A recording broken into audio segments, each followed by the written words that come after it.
continued viewership. Before we begin, tell us, where in the world are you watching from? We love knowing our global reach. Now, let's dive into today's story. Chapter 1. The Perfect Life. Kyle Morrison stood in his suburban kitchen, watching the morning sun filter through white curtains as he sipped black coffee from his favorite mug. At 38, he carried himself with the quiet confidence of a man who'd seen the world's darkest corners and lived to tell about it. Not that he ever told those stories. To his neighbors in Maple Ridge, Colorado, Kyle was simply a security consultant who traveled frequently for work. They didn't know about the 8 years he'd spent with Delta Force, or the classified operations that had taken him from the mountains of Afghanistan to the streets of Mogadishu. They certainly didn't know about his current role as an FBI undercover operative, a position that required him to maintain deep cover even at home. "Morning, honey." Linda's voice floated from the hallway as she appeared in a silk robe, her blonde hair perfectly styled despite the early hour. At 35, his wife of 12 years still turned heads wherever she went. She'd been a real estate agent when they met, successful and ambitious. Now she managed their finances and social calendar with the same precision she'd once applied to million-dollar property deals. "Coffee's fresh," Kyle replied, studying her face. Something had been different about Linda lately. Small changes that most husbands might miss, but Kyle's training had taught him to notice everything. The way she guarded her phone, the new workout routine that kept her out of the house for hours, the subtle shift in her sleep patterns. Linda poured herself coffee, adding cream with movements that seemed almost rehearsed. "I'm meeting Amy for lunch today," she said casually. "Then I have that yoga class at 5. Amy Fletcher, their neighbor from 3 houses down, a recently divorced brunette who'd become Linda's constant companion over the past 6 months. Kyle had run background checks on everyone in their social circle as a matter of professional habit. It was Amy's ex-husband who'd raised the first red flag. Todd Fletcher wasn't just any divorce neighbor. He was a former Army Ranger turned private military contractor, currently unemployed and bitter about the alimony payments that had left him nearly broke. More concerning was the insurance fraud investigation that had quietly closed when his previous girlfriend had died in what appeared to be a home invasion gone wrong. No charges were filed, but the insurance company had refused to pay out the claim. "What about dinner tonight?" Kyle asked, watching Linda's reflection in the window behind her. "I'll cook that pasta you like," she said, kissing his cheek. Her lips felt cold against his skin. "Maybe we can watch a movie after?"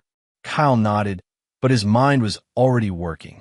Linda had mentioned the pasta 3 times this week, which was unusual.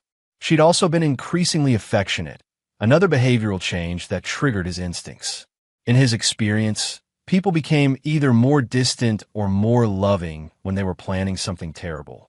After Linda left for her morning run, another new habit, Kyle retreated to his home office. The room appeared to be a typical workspace with a desk, computer, and filing cabinets. Hidden behind a false panel, however, was equipment that would make most intelligence agencies envious. He pulled up Linda's phone records first. The burner phone she thought he didn't know about had been active for 3 months. Most calls went to a number registered to a shell company, the kind of setup he'd seen countless times in his undercover work. A few keystrokes revealed the number belonged to Todd Fletcher. Kyle's jaw tightened as he reviewed the frequency of their communications. Multiple calls every day, some lasting over an hour. Text messages that were encrypted, but Kyle had ways around such inconveniences. The messages painted a picture that made his blood run cold. Insurance policy is current. $2 million payout. Needs to look random. Home invasion perfect cover. Wednesday night. He's always in his office until midnight. Kyle sat back in his chair, processing the information with the detached professionalism that had kept him alive in hostile territories. His wife of 12 years was planning to have him murdered for insurance money, working with a man who'd likely killed before. Most men would have confronted their wives immediately or gone straight to the police. Kyle Morrison wasn't most men. He'd spent years learning that the best way to handle enemies was to let them reveal their full hand before striking back with overwhelming force. He opened a new file on his computer and began typing. If Linda and Todd wanted to play a deadly game, he'd give them exactly what they asked for, with a few modifications they'd never see coming. The first phase would be surveillance. Kyle needed to know every detail of their plan, every contingency they'd considered. More importantly, he needed to know if there were other players involved. Amy Fletcher's sudden friendship with Linda couldn't be coincidental, and Kyle suspected the widow next door knew more about her ex-husband's activities than she'd admitted. As he began his preparations, Kyle felt the familiar calm that came before dangerous operations. This wasn't personal anymore, it was business. And Kyle Morrison had never failed to complete a mission. Chapter 2. The Network Revealed. 3 days of intensive surveillance revealed that Linda and Todd's plot was more sophisticated than Kyle had initially suspected. From his position in the woods behind the Fletcher house, using military-grade night vision equipment, he watched through windows as the conspirators met for what appeared to be final planning sessions. Amy Fletcher wasn't just a convenient friend. She was an active participant. Kyle documented their meetings with high-resolution cameras and directional microphones, building a case that would destroy all 3 of them when the time came. The security system has a 40-second delay on the perimeter sensors, Todd was saying during Tuesday night's meeting, his voice clear through Kyle's surveillance equipment. That's our window to get inside. What about his weapons? Amy asked, surprising Kyle with her knowledge of his collection. He's got enough firepower to arm a small militia. That's why we need the drugs, Linda replied coldly. The sedatives will be in his dinner. He'll be unconscious when it happens. Kyle felt a mixture of rage and professional admiration for their thoroughness. They'd studied his routines, identified his security measures, and planned around his military background. If he'd been an ordinary target, their plan might have succeeded. What they didn't know was that Kyle had been conducting his own reconnaissance. Todd Fletcher's financial records revealed debts to some very dangerous people, the kind who collected payments in blood when cash wasn't available. Amy Fletcher had been receiving mysterious cash deposits that corresponded with her ex-husband's visits, suggesting she was being paid for her role in the conspiracy. Most interesting was what Kyle discovered about the insurance policy itself. Linda had increased his coverage 6 months ago, citing his dangerous job as justification. She'd also added a double indemnity clause for accidental death or murder, a detail that would pay out $4 million instead of $2 million. But the real revelation came when Kyle hacked into Todd Fletcher's email accounts. The former Ranger had been corresponding with someone using the alias Kingmaker, encrypted communications that referenced other jobs, other targets, other insurance payouts. Kyle cross-referenced the dates with unsolved murders across Colorado and Wyoming. The pattern was unmistakable. Todd Fletcher wasn't just a bitter ex-husband looking for easy money. He was a professional killer who specialized in making murders look like random home invasions. Linda hadn't just married a target. She'd fallen in love with a serial killer. The discovery changed Kyle's approach entirely. This wasn't just about punishing an unfaithful wife and her lover. He'd stumbled onto something much larger, a network that had been operating for years. As an FBI operative, he had a duty to bring them all down. As a man whose wife had betrayed him in the most fundamental way possible, he had a personal score to settle. Kyle began preparing for the endgame. His plan required precision timing and the kind of misdirection that had made him legendary in special operations. Linda and Todd thought they were hunting him, but they were about to learn what it felt like to be prey. He started by planting evidence of his own investigation in places they'd eventually find it. Modified security footage that would make them paranoid, financial records that suggested he was onto their scheme, travel documents indicating he was planning to disappear. The psychological pressure began to show within days. Linda became increasingly nervous, jumping at every sound and asking probing questions about his work schedule. Todd started making mistakes too, using his real phone for conversations he should have kept to the burner. Kyle documented everything, building an ironclad case while simultaneously laying the groundwork for their destruction. When the moment came, he'd have them exactly where he wanted them, trapped in their own web of lies and murder. The hardest part was maintaining his cover at home. Every night, he sat across from Linda at dinner, listening to her talk about her day while knowing she was planning his death. Every kiss, every I love you, every moment of false intimacy was another layer of betrayal that would demand retribution. Kyle Morrison had never been a forgiving man. 12 years of marriage hadn't changed that fundamental aspect of his nature. Linda and her co-conspirators were about to learn that some betrayals carried a price that could only be paid in blood. Chapter 3. The Trap Within a Trap. Wednesday arrived with unseasonable warmth for October in Colorado.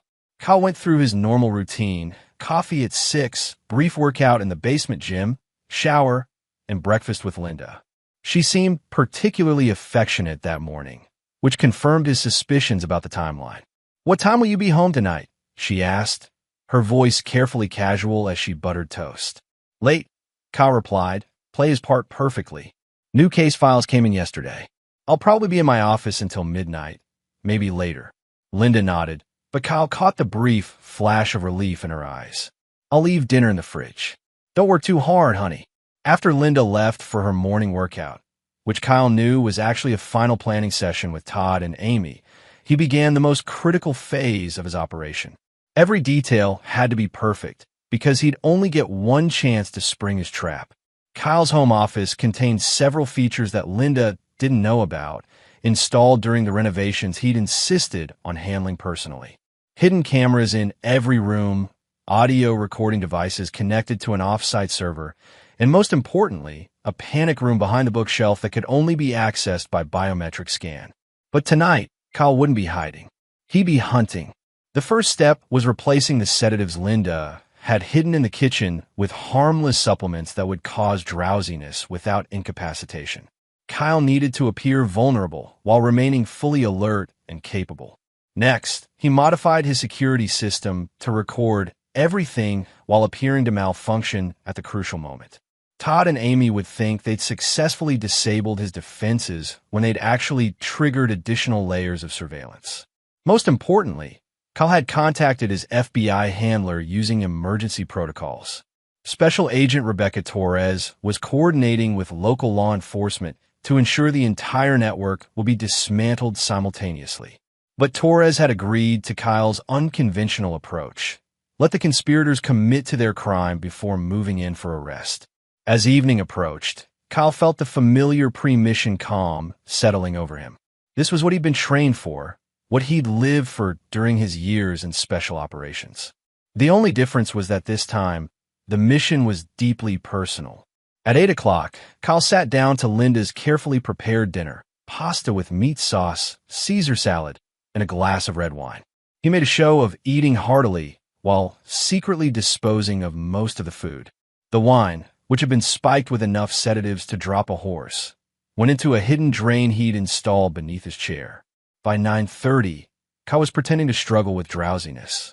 He stumbled slightly as he walked to his office, making sure Linda saw him from the kitchen where she was cleaning up, actually texting final confirmations to her accomplices.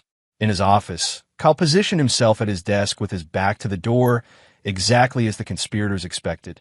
Hidden cameras showed Linda leaving through the back door at 10:15, followed by the careful disabling of exterior security lights. At 10:45, Kyle's modified sensors detected 3 figures approaching the house through the woods. Todd Fletcher carried what appeared to be a crowbar and a knife. Amy Fletcher had a small pistol. Linda was armed with a baseball bat, presumably her assigned weapon for establishing the home invasion narrative. Kyle allowed them to breach the back door and move through his house like the predators they believed themselves to be. His audio equipment captured their whispered communications as they approached his office. "He's out cold," Linda whispered, peering around the doorframe. "Just like we planned." "Remember, it has to look like a struggle," Todd replied. "Beat him unconscious first, then use the knife. Too clean, and the insurance investigators will ask questions." As they entered his office, Kyle spun around in his chair with a Glock 19 in each hand, weapons they hadn't known about because he'd kept them in the panic room. "Surprise," he said quietly. The look of shock and terror on Linda's face was worth 12 years of lies and betrayal. Todd immediately reached for his own weapon, but Kyle had trained with the best soldiers in the world. 2 shots center mass dropped the former Ranger before he could clear his holster. Amy screamed and tried to run, but Kyle's 3rd shot caught her in the leg, sending her crashing into the hallway. She'd lived long enough to stand trial. Linda stood frozen, the baseball bat trembling in her hands. Kyle, I can explain. Explain what? Kyle asked, his voice deadly calm. How you plan to drug me, beat me unconscious, and then watch your boyfriend cut my throat. How you increased my life insurance policy and recruited a serial killer to make it look like a random home invasion. How you've been lying to me for months while planning my murder. Tears streamed down Linda's face, but Kyle felt nothing. The woman he'd loved for 12 years had died the moment he'd heard her voice on that phone call. Please, she whispered. I never meant for it to go this far. Todd, he convinced me. Todd Fletcher has killed at least 6 other people in similar schemes, Kyle interrupted. The FBI has been tracking him for 2 years. You didn't just betray your husband, Linda. You partnered with a monster. The sound of sirens filled the air as FBI agents and local police surrounded the house. Kyle set his weapons on the desk and raised his hands as armed officers flooded his office. Agent Morrison, Rebecca Torres said as she surveyed the scene. Are you injured? Negative, Kyle replied professionally. 3 suspects down, 1 deceased, 2 requiring medical attention. All surveillance recordings have been transmitted to your evidence servers. As paramedics worked on Amy Fletcher and crime scene technicians began documenting everything, Kyle watched Linda being read her rights. She looked back at him with desperate eyes, still hoping for some sign of forgiveness or mercy. Kyle Morrison had been many things in his life: soldier, agent, husband, but he had never been a forgiving man, and tonight had proven that some betrayals were unforgivable. The woman who had been his wife was now just another criminal being processed for the crime of attempting to murder a federal agent. And Kyle felt absolutely nothing as they led her away. Chapter 4. The Reckoning Begins. 2 weeks after the failed murder attempt, Kyle Morrison sat in FBI Director Patricia Hayes' office in Denver, reviewing files that made Todd Fletcher's crimes seem almost mundane by comparison. The Kingmaker network had been operating for 5 years, orchestrating insurance fraud murders across 7 states. 17 confirmed victims, Director Hayes said, sliding photographs across her desk, all targeted because their spouses or beneficiaries wanted the insurance money. Fletcher was just the trigger man. Someone else was running the operation. Kyle studied the crime scene photos with professional detachment. Each murder had been crafted to look like random violence. Home invasions, carjackings, muggings gone wrong. The victims were doctors, lawyers, business owners, all with substantial life insurance policies and spouses eager to collect. What's Linda's cooperation level? Kyle asked. Complete, Hayes replied. She's terrified of the death penalty and willing to testify against everyone involved. Apparently, she was recruited at a grief counseling group for military spouses. Kyle felt a flicker of anger, which he quickly suppressed. Linda had attended those meetings for 6 months, claiming she needed support for the stress of being married to someone with a dangerous job. Instead, she'd been networking with potential accomplices. Amy Fletcher introduced her to the group, Hayes continued. It's a hunting ground, lonely, vulnerable women married to men with high-value insurance policies. They're identified, cultivated, and gradually recruited into the network. Who's running it? Hayes opened another file. Dr. Miranda Voss, a licensed psychologist who founded the grief counseling group. She's been using her professional position to identify targets and manipulate vulnerable people into committing murder. Kyle studied Dr. Voss's photograph. She was an attractive woman in her 50s with a kind of warm, trustworthy face that would put clients at ease. Her credentials were impeccable. Harvard Medical School, decades of experience in trauma counseling, published research on grief and loss. She's currently treating 23 military spouses, Hayes said. We believe at least 6 more murders are in active planning stages. What's my role? Deep cover infiltration, Hayes replied. You'll pose as a recently widowed contractor seeking counseling.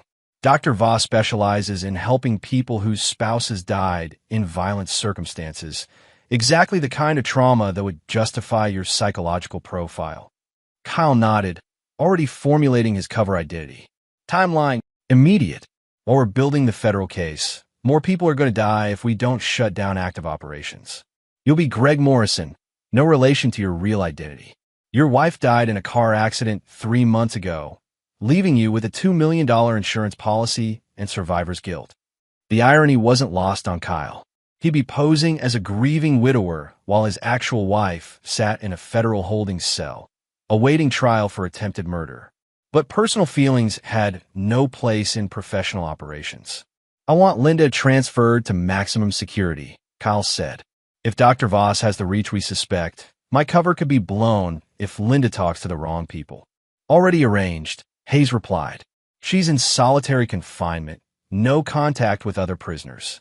The official story is that she's cooperating in a classified terrorism investigation." Kyle spent the next 3 days preparing his cover identity. Greg Morrison was a former Marine turned private security contractor, recently widowed when his wife's car was hit by a drunk driver. The trauma had left him unable to work, struggling with survivor's guilt and rage at a justice system that had given the drunk driver only 5 years in prison. It was a carefully crafted psychological profile designed to appeal to Dr. Voss's recruitment criteria. Greg Morrison was angry, isolated, financially comfortable, and morally flexible enough to consider extreme solutions to his problems. Kyle's first appointment was scheduled for a Thursday afternoon at Dr. Voss's private practice in downtown Denver. The office was decorated with warm colors and comfortable furniture, designed to put clients at ease. Diplomas and awards covered one wall, while family photos showed Dr. Voss with what appeared to be her husband and 2 grown children. "Thank you for coming, Greg," Dr. Voss said as she welcomed him into her office.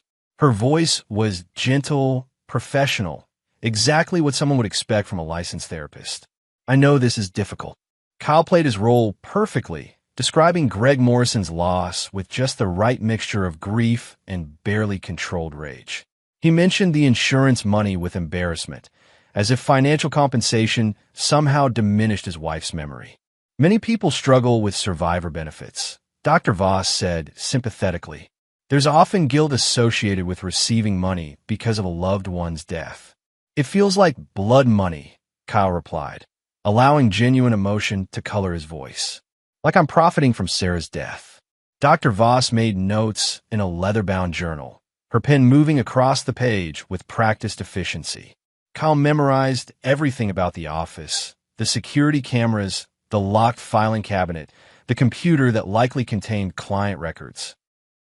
"Tell me about your anger, Greg," she said after 40 minutes of careful questioning. "You mentioned feeling rage toward the driver who killed Sarah." "He destroyed my life and got 5 years," Kyle replied, his voice hardening. "He'll be out in 3 with good behavior. Meanwhile, Sarah's dead, and I can barely get out of bed in the morning. That must feel deeply unfair." "Justice system's a joke," Kyle said bitterly. "Sometimes I think the only real justice is what we make ourselves." Dr. Voss leaned forward slightly, and Kyle caught the subtle change in her demeanor.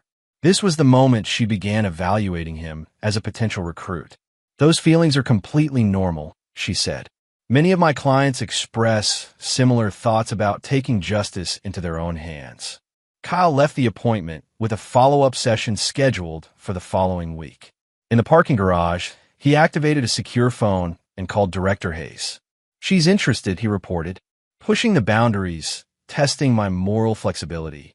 I'll need at least 3 more sessions before she makes direct contact." "Be careful, Kyle," Hayes warned. "Dr. Voss has a 90% success rate with her recruitment targets. She's very good at manipulating people who are genuinely vulnerable." Kyle understood the warning. The best undercover operatives were those who could genuinely inhabit their cover identities, but that same ability made them vulnerable to psychological manipulation. Dr. Voss had turned dozens of ordinary people into killers by exploiting their grief and rage.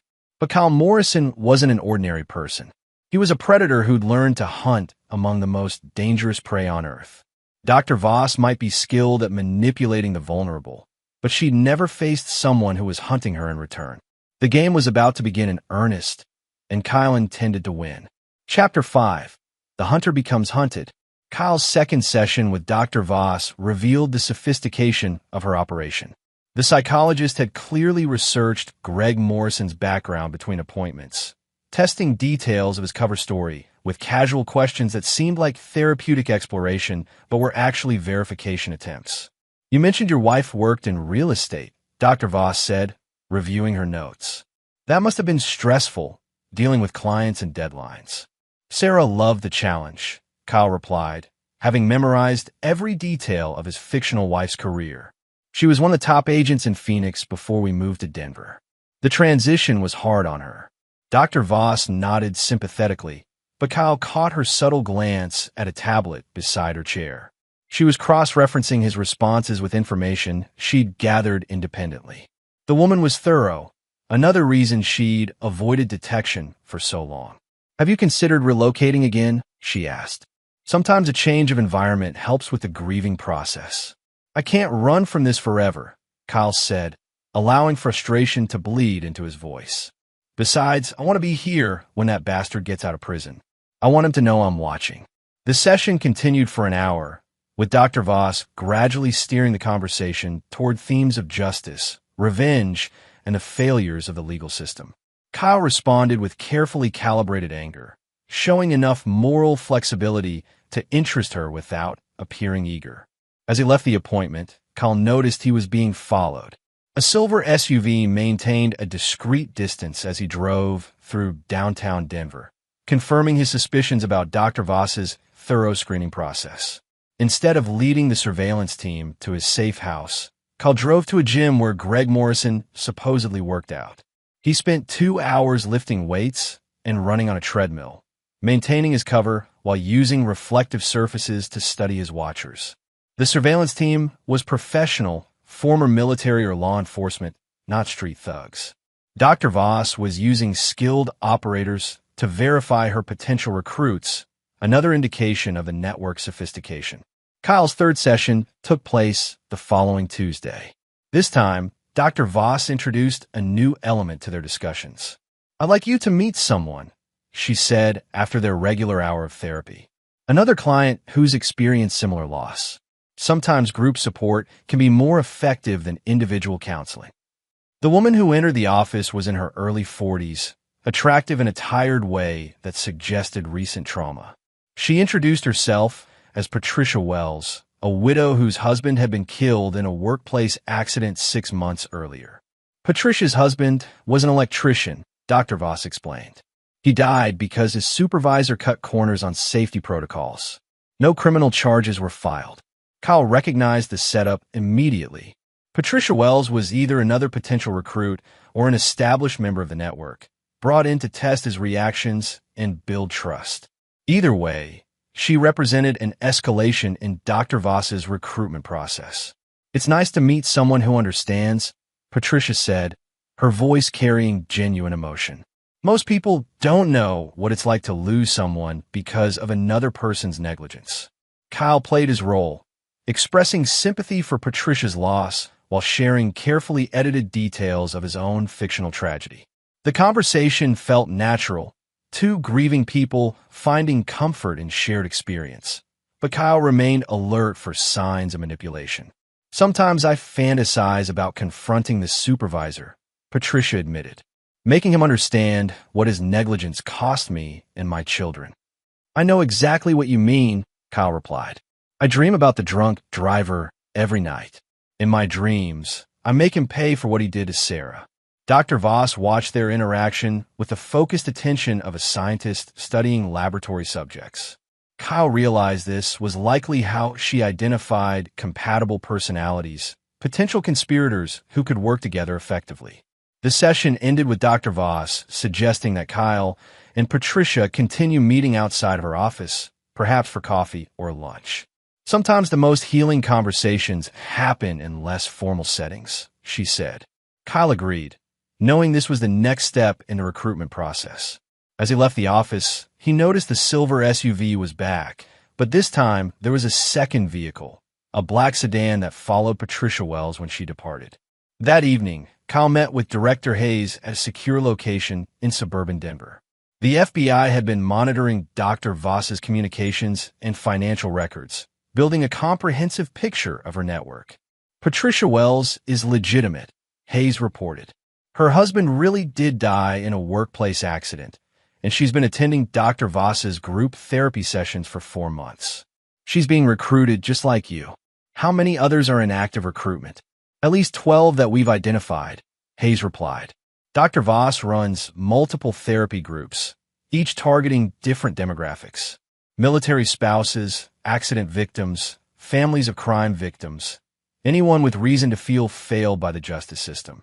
Kyle studied surveillance photos of the other potential recruits.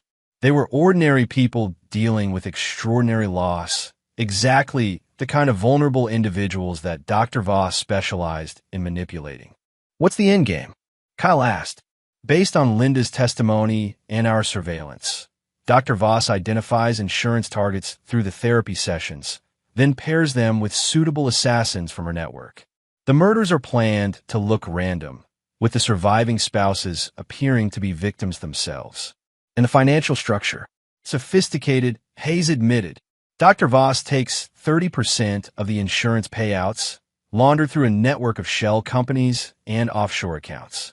The assassins get 20%, with the remaining 50% going to the surviving spouse. Kyle felt cold rage building in his chest. Dr. Voss had turned grief counseling into a recruitment pipeline for murder-for-hire schemes, exploiting people at their most vulnerable moments to build a criminal empire. She's been operating for 5 years, Hayes continued. Conservative estimate is 47 murders, generating over $60 million in insurance payouts. Rules of engagement? Full discretion, Hayes replied. Federal prosecutors want the entire network, not just Dr. Voss. That means following the recruitment process to its conclusion, identifying all active conspirators, and gathering evidence of planned murders. Kyle understood. This wasn't just about stopping Dr. Voss. It was about dismantling an organization that had turned ordinary citizens into killers. The operation would require patience, precision, and the kind of moral flexibility that made him suited for undercover work. Timeline for Patricia Wells? Unknown, Hayes admitted. She could be recruited tomorrow or next month. Dr. Voss seems to move at different paces with different targets, depending on their psychological profiles. Kyle nodded, already planning his next moves. Patricia Wells was an innocent woman being manipulated into becoming a killer. Saving her would require careful maneuvering, but Kyle had no intention of allowing Dr. Voss to claim another victim. The hunt was entering its most dangerous phase, where the line between hunter and prey would become increasingly blurred. But Kyle Morrison had spent his career walking that line, and he'd never lost sight of which side he was on. Chapter 6. The Point of No Return. Kyle's 4th session with Dr. Voss took place in her private conference room rather than her usual office, immediately signaling a change in their relationship. The room was windowless and soundproof, decorated with abstract art that created an unsettling atmosphere. I think we've made excellent progress, Greg, Dr. Voss said as she settled into her chair. Your anger is becoming more focused, more purposeful. That's a healthy development. Kyle nodded, maintaining his cover while mentally cataloging every detail of the room. Hidden cameras were almost certainly recording their conversation, but he also noticed what appeared to be jamming devices designed to prevent external surveillance. I've been thinking about what you said last week, Kyle replied, about taking control of my own healing process. And what conclusions have you reached? The system failed Sarah, Kyle said, allowing genuine emotion to color his voice. The courts, the police, the whole justice system, they all failed her. Maybe it's time I stopped waiting for them to make things right. Dr. Voss leaned forward, her professional demeanor shifting slightly. Many of my clients reach similar conclusions. The question becomes, what are you willing to do about it? This was the moment Kyle had been preparing for, the transition from therapy to recruitment. Dr. Voss was about to reveal the true nature of her organization, and Kyle needed to respond with exactly the right mixture of interest and moral uncertainty. I don't know, he said honestly. Part of me wants justice. The other part knows that crossing certain lines changes you forever. Justice and revenge aren't always the same thing, Dr. Voss replied, but sometimes they converge in ways that serve a greater purpose. She stood and walked to a locked cabinet, removing a thick folder that she placed on the table between them. I'd like to share something with you, Greg. stories of other clients who found their own paths to healing.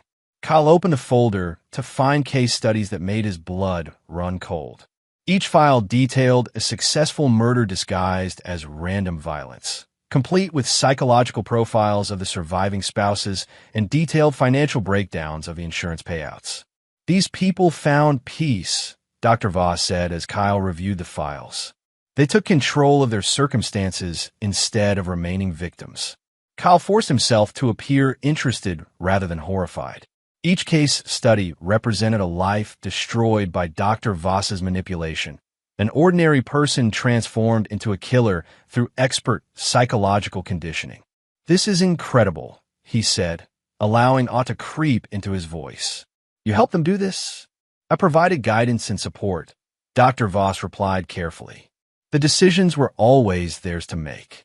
Kyle noticed that several files contained photographs and personal information about potential targets, people whose spouses were currently in Dr. Voss's therapy groups.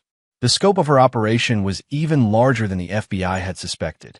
"What about Patricia?"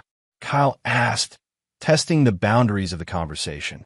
"Patricia is still processing her options," Dr. Voss replied.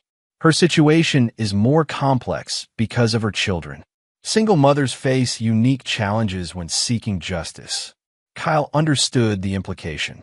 Dr. Voss was using Patricia's children as leverage, exploiting her maternal instincts to push her toward murder. The psychologist wasn't just recruiting killers. She was systematically destroying families to build her criminal empire. "I want to help her," Kyle said impulsively, knowing it was what Dr. Voss wanted to hear. "That's exactly what I was hoping you'd say," she replied with a smile that didn't reach her eyes. "I think you and Patricia could be very good for each other." The session ended with Dr. Voss scheduling Kyle for what she called advanced counseling.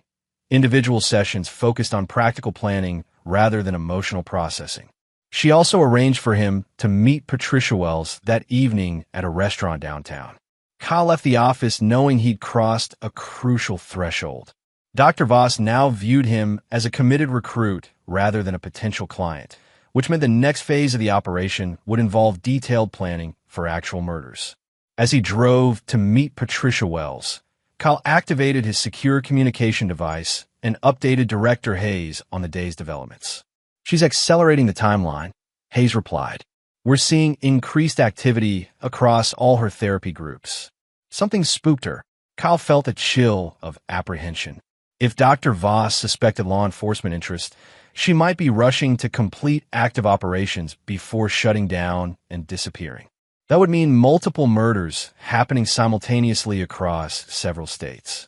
"Rules of engagement remain the same," Hayes continued. "We need the complete network, but protecting innocent lives takes priority." Kyle understood.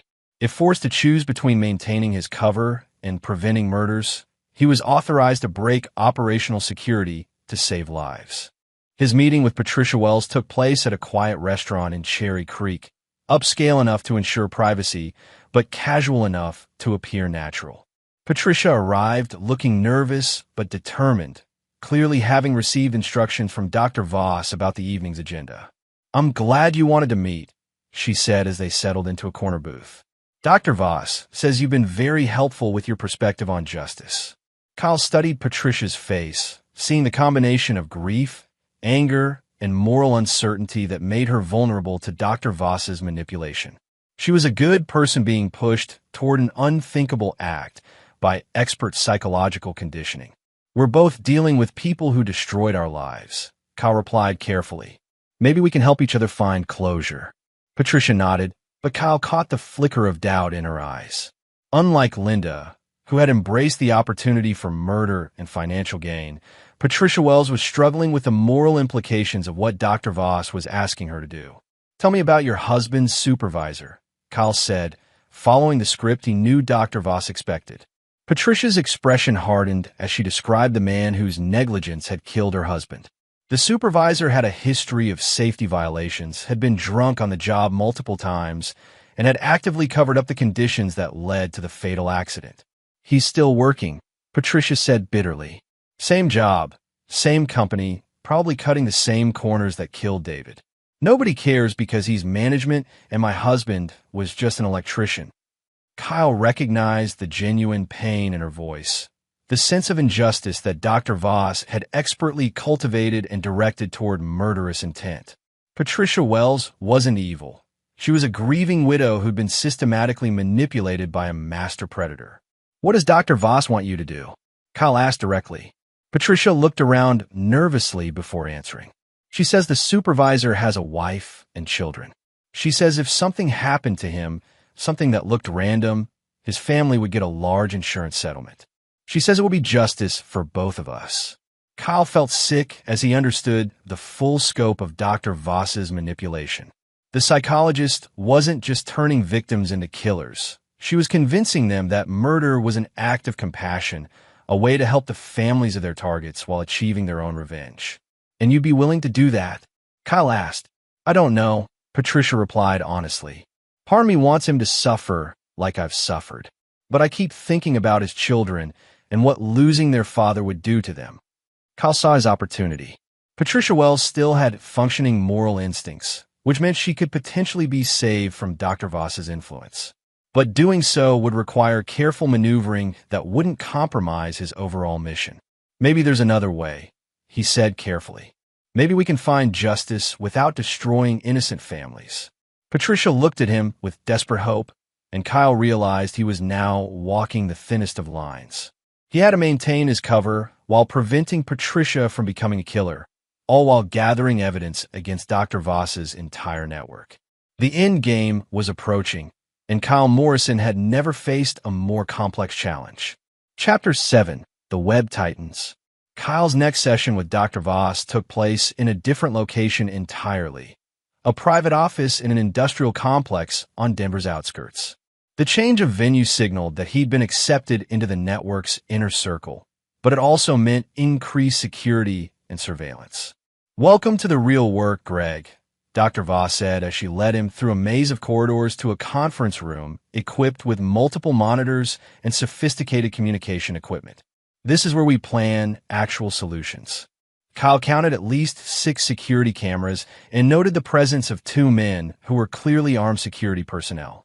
Dr. Voss's operation was more militarized than he'd expected, suggesting connections to professional criminal organizations rather than just manipulated therapy clients. "I want to show you something," Dr. Voss continued, activating one of the monitors. The screen displayed a detailed dossier on Patricia Wells' target, her dead husband's supervisor, complete with home address, daily routines, security systems, and family information.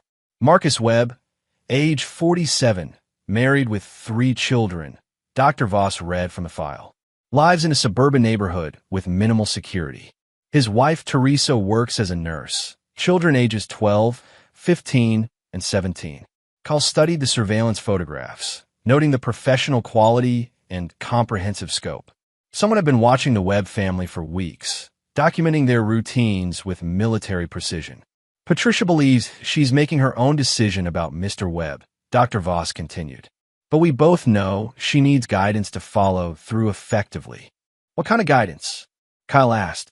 Dr. Voss opened another file, revealing detailed plans for Marcus Webb's murder. The scenario was designed to look like a carjacking gone wrong, with Webb being killed while leaving his office late one evening. Patricia would provide an alibi by being seen at a grief counseling group meeting on the other side of town. "The beauty of this approach," Dr. Voss explained, "is that Patricia genuinely believes she's acting alone. If anything goes wrong, there's no connection to our organization."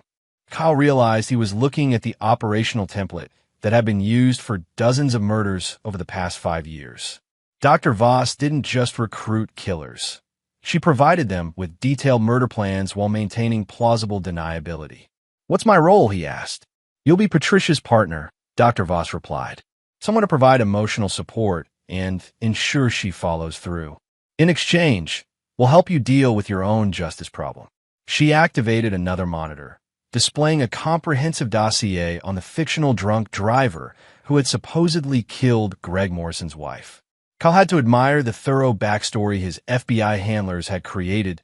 The target even had a real address and daily routine. "Robert Chun, currently serving 5 years for vehicular manslaughter, Dr. Voss read. Scheduled for release in 18 months with good behavior. Lives alone, works as a mechanic, no close family ties. Kyle felt a chill as he realized Dr. Voss was planning to have an innocent man murdered to maintain his cover. The fictional drunk driver was actually a real person, a mechanic who had no idea he'd been selected as a murder target. That's very thorough, Kyle said, fighting to keep his voice steady. We believe in comprehensive solutions, Dr. Voss replied. Justice delayed is justice denied, but justice properly planned is justice served. The session continued for 2 hours, with Dr. Voss outlining the timeline for both murders. Patricia would kill Marcus Webb within the next 2 weeks, while Kyle would eliminate Robert Chin shortly after his release from prison. Both murders would be coordinated to look unrelated, protecting the network's operational security. As Kyle left the industrial complex, he activated his emergency communication protocol and requested immediate extraction. The situation had escalated beyond acceptable parameters. Innocent people were about to be murdered, and his cover identity was being used to target a civilian. Director Hayes met him at a secure location within an hour, accompanied by a full tactical team and prosecutors from the Justice Department. We're moving tonight, Hayes announced. Dr. Voss has accelerated operations across all her networks. We've identified 17 potential murders scheduled for the next month. Kyle reviewed the operational briefing with growing alarm. Dr. Voss had been busier than anyone suspected, running recruitment operations in 6 different states with dozens of active conspirators. The network included not just manipulated therapy clients, but also professional criminals who handled logistics, surveillance, and operational security. What about Patricia Wells? Kyle asked. She's been arrested, Hayes replied. Picked up an hour ago on conspiracy charges. She's cooperating fully and will testify against Dr. Voss in exchange for reduced charges. Kyle felt relief that Patricia had been saved from becoming a killer, but the broader situation remained critical. Dr. Voss still had multiple operations in progress, and she'd proven capable of adapting quickly to changing circumstances. The industrial complex is our primary target, Hayes continued. Full tactical assault at 0300 hours. Your job is to identify key personnel and ensure no evidence is destroyed. Kyle studied the floor plans and personnel files, noting potential escape routes and defensive positions. Dr. Voss had chosen her location well, multiple exits, defensible positions, and enough advance warning to destroy critical evidence if law enforcement approach carelessly. She'll have contingency plans, Kyle warned. This woman has been running a successful criminal enterprise for 5 years. She won't go down easily. That's why we're bringing overwhelming force, Hayes replied. FBI tactical teams, local SWAT, and federal marshals. Dr. Voss is done playing games with vulnerable people. As Kyle prepared for the raid, he thought about Linda sitting in her federal holding cell, awaiting trial for attempted murder. His wife had been Dr. Voss's first failure, a recruitment that had led to exposure rather than success. The irony was bitter but satisfying. Dr. Miranda Voss had spent years turning grief into murder, exploiting the most vulnerable people in society to build her criminal empire. Tonight, she would learn what it felt like to be hunted by someone who understood exactly how predators operated. Kyle Morrison had been patient, professional, and methodical throughout the investigation. Now it was time to end the game, and he intended to make sure Dr. Voss never had the opportunity to manipulate another grieving family. The hunt was nearly over, and Kyle felt the familiar calm that came before decisive action. Some predators could be captured and caged. Others had to be destroyed completely to protect innocent people from their hunger. Dr. Voss was about to discover which category she belonged to.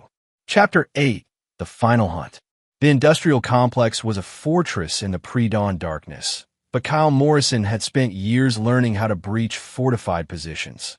As the FBI tactical team prepared for their assault, Kyle studied the building through night vision scopes, identifying security cameras, motion sensors, and potential defensive positions.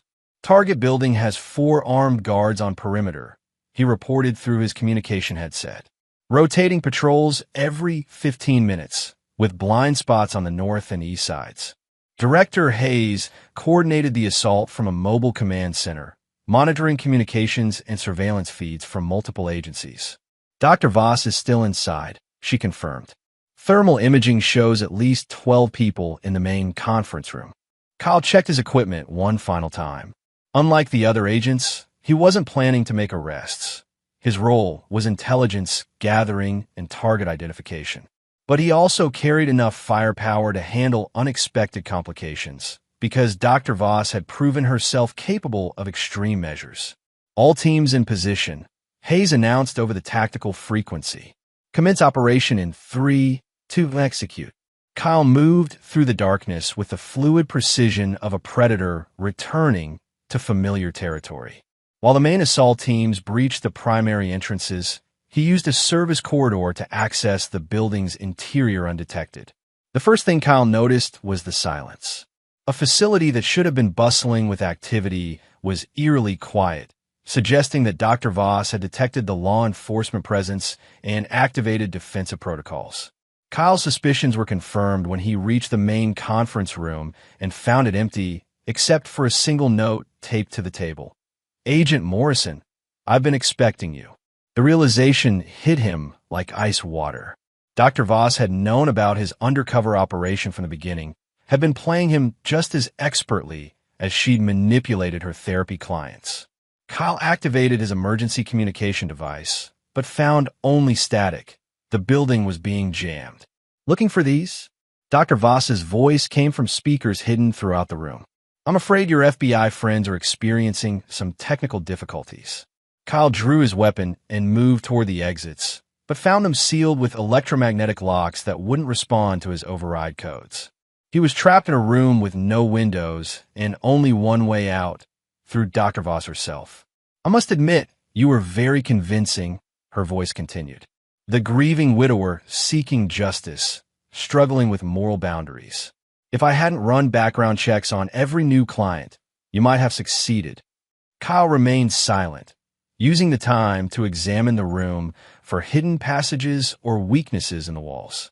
Dr. Voss was talking to keep him distracted while she implemented whatever final gambit she'd prepared. "Your wife Linda was quite helpful," Dr. Voss continued. "Amazing how much information people reveal when they think they're about to die.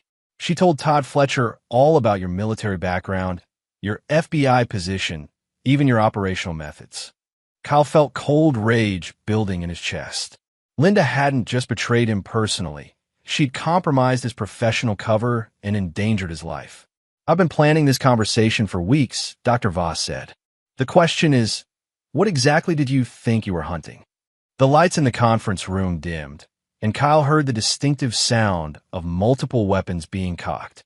Red laser dots appeared on his chest as armed figures emerged from concealed positions throughout the room. "Dr. Miranda Voss doesn't exist," the voice continued as a woman stepped into view.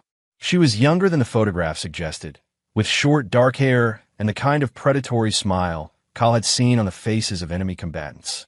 "She's a cover identity I've been using for 5 years while building something much more significant than your FBI investigators suspected." Kyle kept his weapon trained on her while counting potential targets. 6 armed personnel, all positioned to create crossfire zones that would make escape impossible. Professional deployment suggested military or intelligence backgrounds. "What exactly have you been building?" Kyle asked, playing for time while studying defensive positions. "A network," she replied. "Not just insurance fraud, but recruitment and training for a much larger organization. Every person I've manipulated, every murder I've orchestrated has been a screening process for identifying assets with the right psychological profiles." Kyle understood with growing horror. Dr. Voss hadn't been running a criminal enterprise. She'd been recruiting and testing potential operatives for something much worse. "Some of my clients become killers," she continued. "Others become sources of information, infiltrating law enforcement and government agencies. A few exceptional individuals, like your wife, become unwitting intelligence assets." "Linda was never an asset," Kyle said. "She was married to an FBI undercover agent for 12 years, Dr. Voss replied. Amazing what someone can learn by simply listening to phone conversations and reading personal documents. Linda provided us with operational intelligence she didn't even know she was gathering. Kyle's tactical situation was deteriorating rapidly, but he noticed something important. The armed personnel were positioned to capture rather than kill. Dr. Voss wanted him alive, which suggested she had plans that required his cooperation. "What do you want?" he asked directly. "Your expertise," she replied. 12 years of marriage to a federal agent, combined with your own military and intelligence background. You understand how law enforcement operates, how they think, how they can be defeated. Kyle laughed, a sound without humor. "You think I work for you?" "I think you understand survival," Dr. Voss replied. "Your FBI friends are currently dealing with explosive devices throughout this building. They have approximately 10 minutes to evacuate before the charges detonate. You can save their lives by agreeing to join my organization." Kyle felt the familiar calm of a soldier facing impossible odds. Dr. Voss had planned thoroughly, but she'd made one critical mistake. She assumed Kyle Morrison was someone who could be negotiated with, someone who would compromise his principles to save lives. "Counterproposal," Kyle said quietly. "I kill everyone in this room, then disarm your explosives myself." Dr. Voss smiled. "You're outnumbered 6-1, Agent Morrison. Even with your legendary skills, those aren't favorable odds." Kyle's response was to dive behind the conference table while opening fire on the nearest target. His first 3 shots dropped 2 of the armed guards before they could react, while his 4th shot shattered the room's main light fixture. In the darkness that followed, Kyle Morrison became what he'd always been beneath the cover identities and professional facades. A predator whose natural habitat was chaos and violence. The hunt was finally entering its natural conclusion, and Dr. Voss was about to learn why Kyle Morrison had never failed to complete a mission. Chapter 9. Blood and Retribution. In the darkness of the conference room, Kyle Morrison moved like a wraith among enemies who'd spent too much time believing in their own superiority. The remaining 4 guards had tactical training, but Kyle had something they lacked: years of killing in environments where hesitation meant death. His 5th shot took out a guard who was using a muzzle flash to locate Kyle's position. The 6th found another guard who'd made the mistake of trying to flank him. By the time Dr. Voss realized her tactical advantage had evaporated, half her security team was dead. "Lights!" she screamed, but Kyle had already destroyed the electrical panel with a well-placed shot. Emergency lighting kicked in, casting blood-red shadows throughout the room. Kyle used the chaos to close distance with the remaining guards, engaging them in close-quarters combat, where his superior training became decisive. The 7th target went down to a combat knife thrust between the ribs. The 8th tried to surrender, but Kyle Morrison didn't take prisoners from people who'd threatened federal agents with explosives. When the violence ended, Kyle stood alone with Dr. Voss in a room filled with bodies. She was pressed against the far wall, holding a detonator in her trembling hands. "Stay back," she warned. "I'll bring down the whole building." "Go ahead," Kyle replied calmly, walking toward her with his weapon trained on her chest. "We both know you're not planning to die here tonight." Dr. Voss's eyes widened as she realized Kyle had read her psychology correctly. She was a predator, not a fanatic, someone who killed for personal gain rather than ideological commitment. Such people never chose death when life remained an option. "I can make you rich," she said desperately. "My organization has contracts worth millions of dollars. Government agencies, private corporations, criminal syndicates. Everyone needs assets who can infiltrate and eliminate targets." Kyle reached her position and knocked the detonator from her hands with a casual backhand that sent her sprawling to the floor. "I already have a job," he said. "Please," she begged, blood trickling from her split lip. "I can give you information.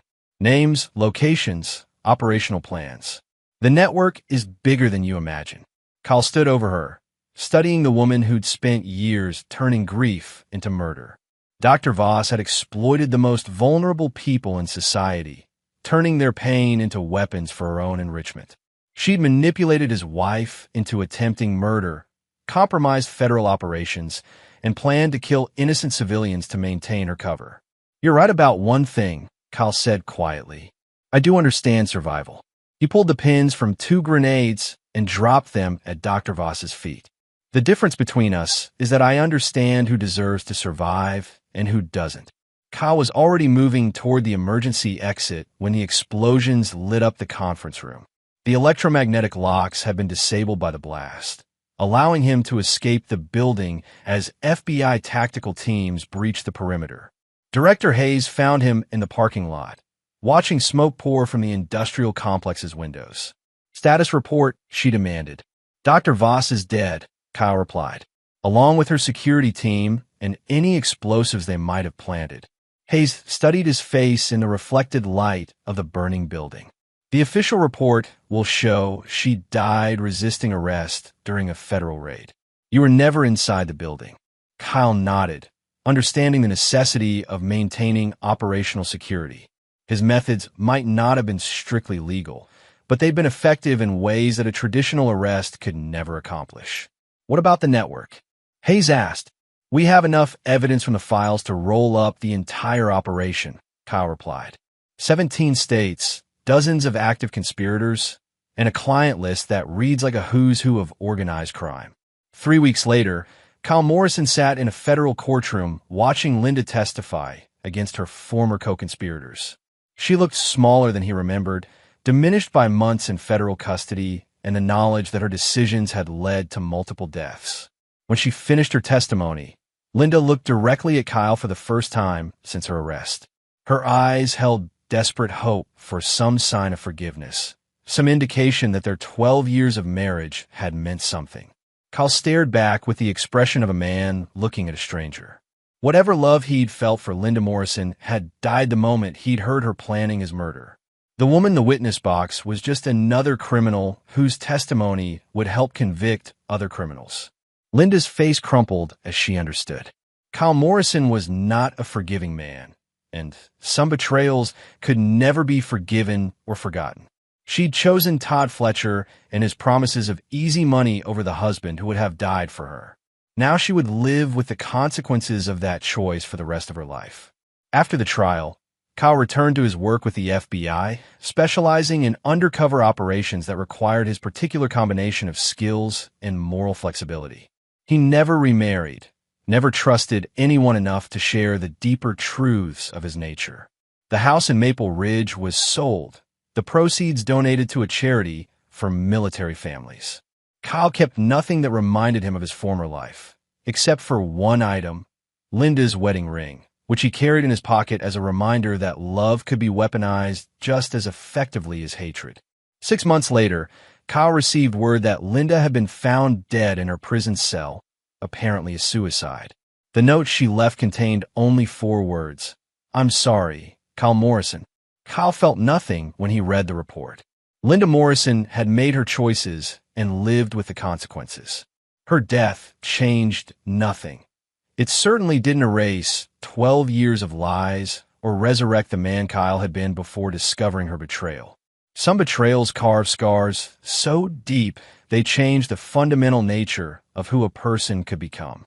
Kyle Morrison had learned that lesson in the most brutal way possible, and he'd emerged from the experience as something harder and more dangerous than the man who'd once believed in love and forgiveness. The hunter had survived, but the husband had died along with everyone who betrayed him. And Kyle Morrison was perfectly content with that outcome. In his new life, Kyle Morrison trusted no one completely and forgave nothing. He'd become exactly what the world had taught him to be, a predator who protected the innocent by destroying those who would prey upon them. It was a lonely existence, but it was honest in ways that his marriage had never been. And for Kyle Morrison, honesty was the only foundation worth building a life upon. The game was over. The hunter had won. And in the end, that was the only victory that mattered. And there you have it. Another story comes to an end. What did you think? I'd love to hear your thoughts in the comments below. If you enjoy this story, consider joining our community by subscribing. It means the world to us. For more stories like this one, check out the recommended videos on screen. And I'll see you there.